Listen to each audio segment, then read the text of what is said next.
Բարև ձեզ սիրելի հայրենակիցներ, եթերում Արևմտյան Հայաստանը հեռուստատեսության լուրերին հերթական թողարկումն ասրված ծրագիրն է։ Արմենակ Աբրահամյանը Ծիծեռնակաբերդում հինչուղերձ է հղալ կառավարությունը, Western Armenia 114-րդ համարը թեզա բացահայտումներ, Genesis Armenia անպատժելիությունը ծնում է թեզա բռնություն, Բեյրութը նորից կրակի տակի, Իսրայել Հզբոլլահ բախում, Իրանահուշկու հարվածն է, ամերիկյան բազան է կործանված, Օմանից առաջին տարհանման չվերթը վայրեջք Երևանում, նավթը թինգյանում է, շուկանեն փլվում են, տոհմա հայկական խոհանոցի համային պայթյուն։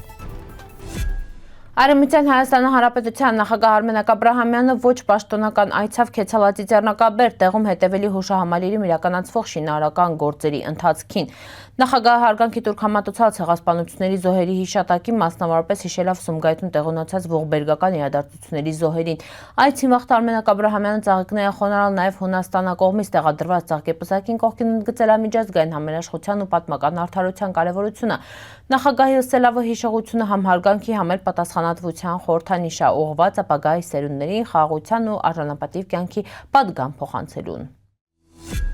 Western Armenia շաբաթաթերթին 114-րդ համարն այդ դույս եկալ շապիկի նկարվածած ովանկարիչ աշխարհահռչակ նկարիչ Հովհաննես Այվազովսկին։ Համարում ընդգրկված են պատմական ու արձիական մի շարք թեմաներ, ներկայացումա Թուրքիո կողմէ բնիկ ժողովուրդների եւ ազգային փոքրամասնությունների հալածանքները 1930-1945 թվականներին, ուսումնասիրության երկրորդ մասը շտեղ անդրադարձակատարվում 1930-ականների քաղաքականությանը, առանձին հոդված նվիրված Արամ Գարամանուկյանին որպես սիրիական բանակի հիմնադիրների մինը, վերլուծականյու Դև Շիրմե մինչև թվային արխիվներ ինքնության ջնջման էրկան պատմությունը, անդրադառնում ինքնության վերացման քաղաքականությանը, համարում տեղաճարել նաև Արցախավանքերի ու բերդերի գույքագրման թեման, Genesis Armenia ներկայացրել է բացառիկ քարտեզներ նվիրված պատմամշակութային ժառանգությանը։ Շաբաթաթերթը հասանելի է հայերեն, թուրքերեն, անգլերեն ու ֆրանսերեն տարբերակները Western Armenia TV-ին սայտում։ Genesis Armenia ուղեղային կենտրոնը Սումգայիթում 1988 թվականի փետրվարի 27-ից 29-ը տեղի ունեցած հայերի ջարդերի տարելիցի առիթով հանդես եկալ հայտարարությունը ընդգծել վերետ իրադարձությունները 20-րդ դարավերջի Ադրբեջանի պատմության ամենածանր հանցագործ դրվագների անուն։ Հայտարարության մեջ նշվում է Սումգայիթում խաղաղ հայ բնակիչների ենթարկման կազմակերպված ու դաժան բռնությունների հինչին դերդան հայրավոր մարդիկ սպանվալ, խոշտանգվալ կամ տեղահանվալ են։ Ըստ կենտրոնի այս ոճրագործությունները տեղի են ունեցել պատմական մեղսակցության պայմաններում, մտարալն հետագա հակահայկական բռնությունների սկիզբը Բաքվում ու այլ վայրերում։ Կազմակերպությունը ընդգծում է վերետ հանցագործությունների անպատժելիությունը նպաստել բռնության ցիկլերի շարունակությանը, որոնց գագաթնակետը ըստ հայտարարության տռալա 2023 թվականի Արցախաբնիկ հայ բնակչության զանգվածային էթնիկական զտումը։ Նշվում է նաև հայ ռազմագերիների ու Արցախան նախկին պաշտոնյաների կալանավորման խնդիրը։ Genesis Armenian կարևորում է սա հայ ռազմագերիների անհապաղ ու անվերապահ ազատ արձակումը, տեղահանվածների անվտանգ ու հավաքական ետռնալի իրավունքի ապահովումը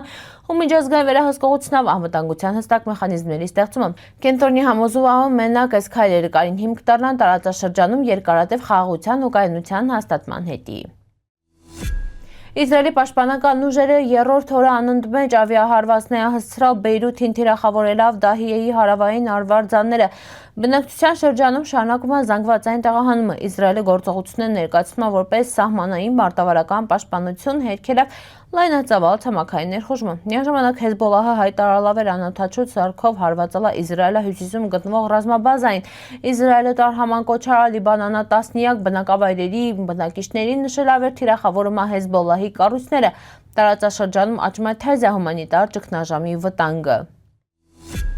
Իրանագետ Վարդան Ոսկանյանը կիրում է բրիտանական BBC պետական հեռարձակողին ամենավառ երևակայության դեպքում դաժե տիժեր է համարել իրանամետ լրատվամիջոց։ Դրա ռուսերենով ծառայության եթերում ռազմական փորձագետը պնդում է վեր Պարսից ծոցի արաբական միապետությունների տարածքի ամերիկյան ռազմակայաններին հաստված իրանական հարվածների իլալեն չափազանց ուժգին ու դրանց մի մասը դատելով արբանյական լուսանկարները գործնականում ջնջվել են երկրի երեսից։ Ըստ ռուս ռազմական փորձագետների կատարում խոցված հեռահար գործողության ռադարը եւս չափազանց կարևոր հանգույց է ամերիկյան հակահրթիռային պաշտպանության համաշխարհային համակարգում, ու Իրանը առաջին երկիրն է վերկրել ցալաթիրախավոր է նման կարևոր ու թանկարժեք հանգույցը։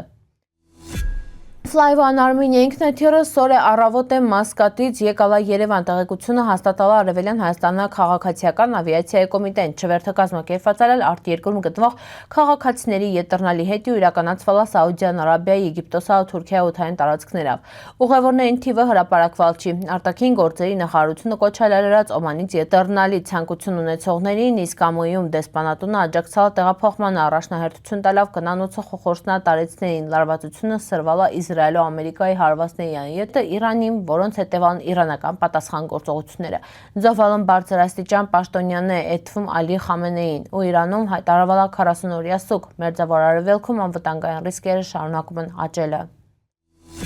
Իրանաշուրջ ռազմական լարվածության սրումը ազդել համաշխարհային շուկաների վրա։ Իսրայելո-Ամերիկայի հարվածներից հետո նավթի գինը կտրուկ աճալա մոտենալա 1 տարվա առավելագույնին, իսկ ֆոնդային շուկաներում Էթվում FTSE 100-ում գրանցվել է անկում։ Վերլուծաբանների կարծիքով լարվածության շարունակությունը կարի արագացնել գնաճը, որովհետև վառելիքի թանկացումը պիցրանում է տրանսպորտի, սննդամթերքի ու այլ ապրանքների գներն էլ պիցրանում։ Սա կարի ստիպե կենտրոնական բանկերին պահպանել կամ պիցրցնել տոկոսադրույքները, ինչին դերդան վարկերնա հիպոթեքները թանկանալու են։ Շուկաների անկայունությունը հատկապես ազդում է կենսաթոշակային կուտակումների ու բաժնետոմսեր ունեցող քաղաքացիության, մինչ ներդրողները տեղափոխվում են ավելի ապահով ակտիվների սպասելիվ իրավիճակի կայունացման։